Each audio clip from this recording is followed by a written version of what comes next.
et ça fait paf dans la jambe.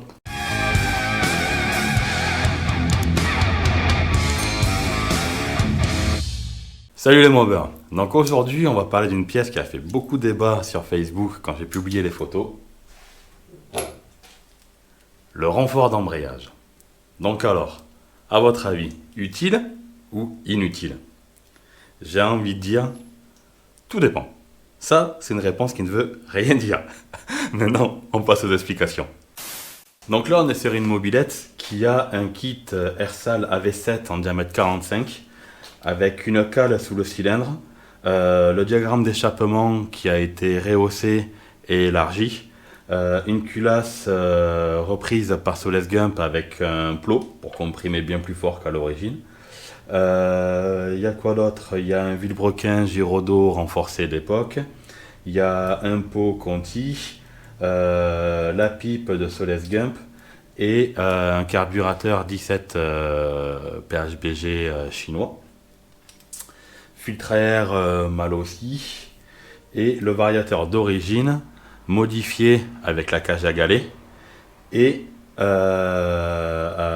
avec aussi la partie de démarrage à la poussette qui a été virée, ce qui fait que ça te permet d'accrocher un peu plus haut dans les tours et de plus avoir le petit creux, tu sais, de régime quand l'embrayage accroche. Après en transmission, on est en 11,52, si je dis pas de bêtises, ouais, 11,52. Donc c'est une mobilette qui marche bien mine de rien parce qu'avec mes plus de 100 kg, je prends 80 au GPS avec cette mob. Donc ça marche quand même plutôt bien. Ça prend du régime, pas non plus un truc extraordinaire, mais ça prend du régime. Il y a quand même pas mal de couples, donc quand tu accélères, eh bien, l'embrayage prend des petits pets dans la gueule. Et le problème qu'il y a, c'est que si jamais tu gardes comme moi l'embrayage sans le renfort, ça, c'est pas la flasque d'embrayage, c'est le tambour d'embrayage. Le tambour d'embrayage, en fait, si tu vois cette partie-là, elle est insérée dedans, et à l'intérieur, là, tu as une soudure. Et bien à chaque fois, ça prend des à-coups, cette partie-là, et la soudure finit par péter. Tu te retrouves avec simplement ça sur le vilebrequin, et l'autre partie qui se barre, et là je vais te mettre une photo, et ça fait paf dans la jambe. Donc c'est pour ça qu'avec des configs qui ne sont pas d'origine, le renfort d'embrayage est vraiment utile. Parce qu'en fait, si tu veux, il vient se prendre comme ça, et il vient te maintenir le tout en pression. Et vu que c'est en pression, en fait, ça répartit la-coup sur une partie plus large. Donc ça te permet de ne pas faire sauter ta soudure qui est là. Et puis même si jamais ta soudure saute, admettons, ben la flasque, elle ne pourra pas se barrer. Donc même si jamais tu arrives à péter la soudure, je ne sais pas si c'est possible d'arriver à la péter avec le renfort, mais même si jamais tu la pètes, cette partie-là, elle ne partira pas. Donc tu tourneras dans le vide, mais au moins ça restera. Donc on est bien d'accord que si jamais tu as une mobilette toute d'origine, que tu n'as rien fait dessus, oui, tu montes pas une flasque tu montes pas le renfort, tu t'en fous.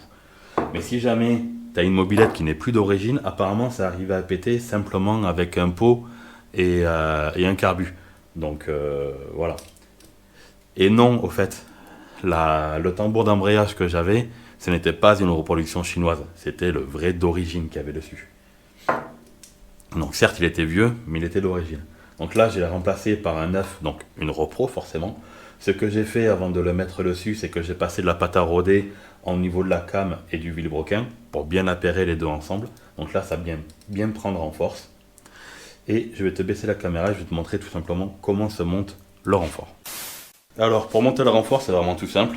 Tu enlèves l'écrou d'origine. Pour l'enlever, c'est simple. Soit bloc piston et une douille. Et ça, c'est pas le top. Le mieux, c'est de le faire à la clé à choc. Là, je ne te l'ai pas fait à la clé à choc. Enfin, je l'ai fait à la clé à choc, mais je ne l'ai pas filmé pour pas foutre une vidéo, faire un son à la con sur la vidéo. Et après, tu montes tout simplement l'ensemble à la place de l'écrou. Tu le montes. Et après, mon opération, si jamais tu n'as pas de clé à choc, bloc piston et clé de 24. Et si jamais tu as une clé à choc, et bien, clé à choc avec une douille de 24, tu serres l'ensemble. Et au moins, c'est renforcé.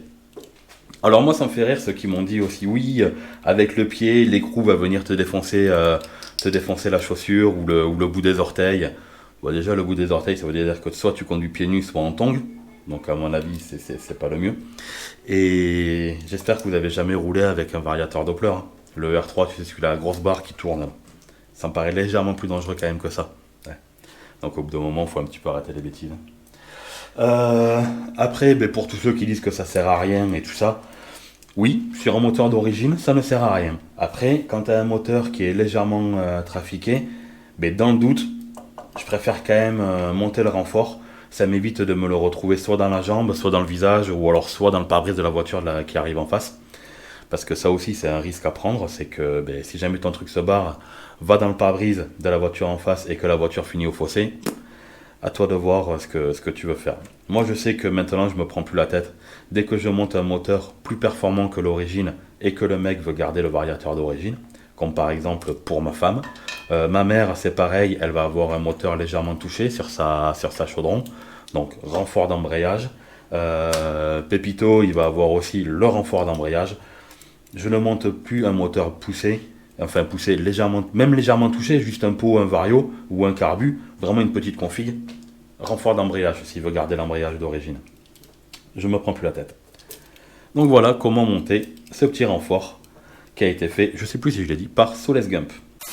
Donc si jamais toi aussi tu veux te monter un petit renfort, c'est simple. Tu contactes Soles Gump, il te fera un renfort et au moins tu prendras pas ton embrayage dans les chicots.